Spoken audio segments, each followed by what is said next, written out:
به نام الله بخشاینده مهربان. تماشابینان گرامی، ما چند وقت پیش برنامه آماده کردیم و به بعضی سوالهای شما از طالب علمان جواب ها جستیم.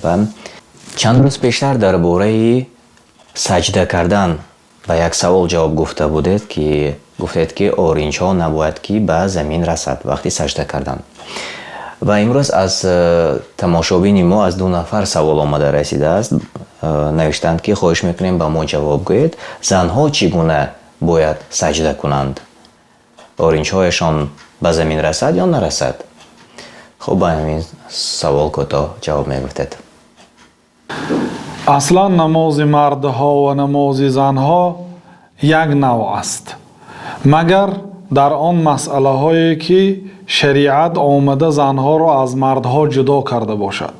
در حدیث بخاری و مسلم جناب رسول الله صلی الله علیه وسلم ما را من کردند ولا یبسط احدکم ذراعیهم بساط الکلب، یکی شما 2 ذراع خود را به زمین پهن نکند، به زمین نچسباند چه خیلی که سگ آن 2 ذراع خود را به زمین پهن میکند. گفته نهی کردند، نگفتند که غیر زنها، یعنی برای زنها اجازت است بگذار آنها چسبانند. گفتند مثلا در بسیار کتاب ها آمده است که فرق میکنند علما، میگن زنها باید ذراع خود را به زمین چسبانند و بین ران و شکمی آنها باید ضم باشد و جمع باشد ولی انها استر لها، و این کارها برای پوشیدن عورت او نزدیکتر است. گفتند و یگان دلیل از قرآن و سنت ندارند، فقط اجتهاد عقلی هست که عورت زن پوشیده می شود، حالا که شریعت برای پوشیده شدن عورت زنها علاهده امرها دارد، مانند این که حجاب آنها و ستر آنها که باید وسیع باشد و تمام اعضای بدن آنها را بپوشاند.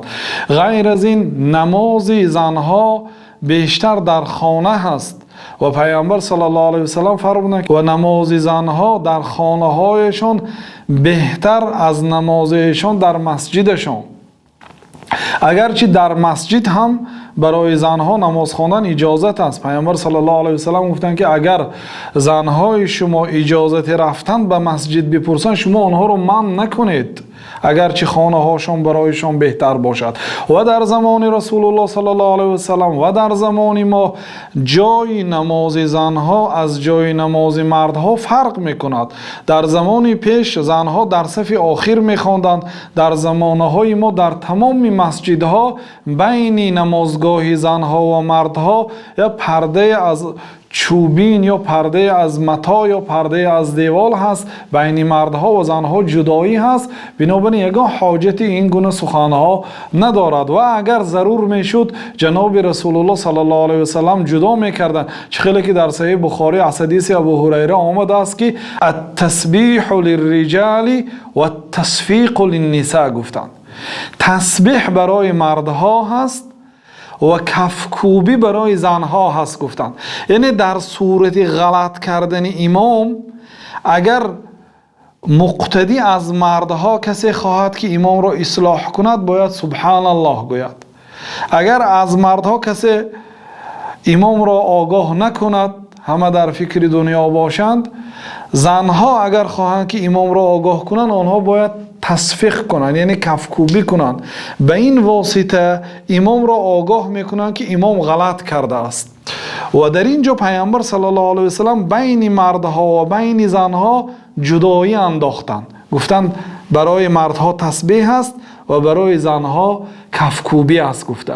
و در سجده کردن و در رکوع کردن پیامبر صلی الله علیه وسلم بین مردها و بین زنها جدا نکردند، حالا آنکه جناب رسول الله صلی الله علیه وسلم وظیفه دار هستند که شریعت را به مردم به پررگی بیان کنند.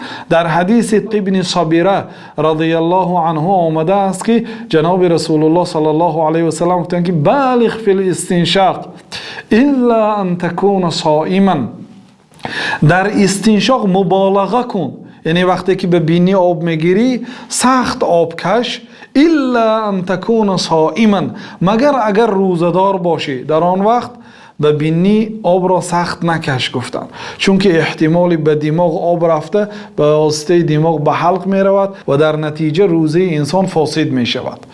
و پیامبر صلی الله علیه و سلم در این حدیث طلق می بینیم که ماه رمضان در داخل 12 ماه یک ماه است، لیکن فراموش نکردند در استنشاق مبالغه کن، مگر اگر روزدار باشی مبالغه نکن گفتند.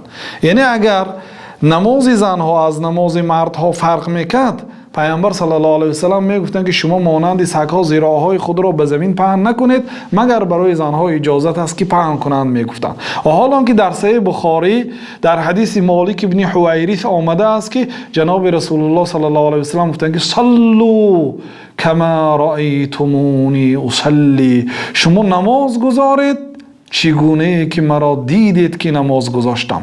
یعنی من چگونه نماز خواندم شما هم همین گونه نماز خوانید گفتند. و این سخن پیامبر صلی الله علیه و سلم عام است، تمام مردها و زنها را در بر میگیرد. والله تعالی اعلم.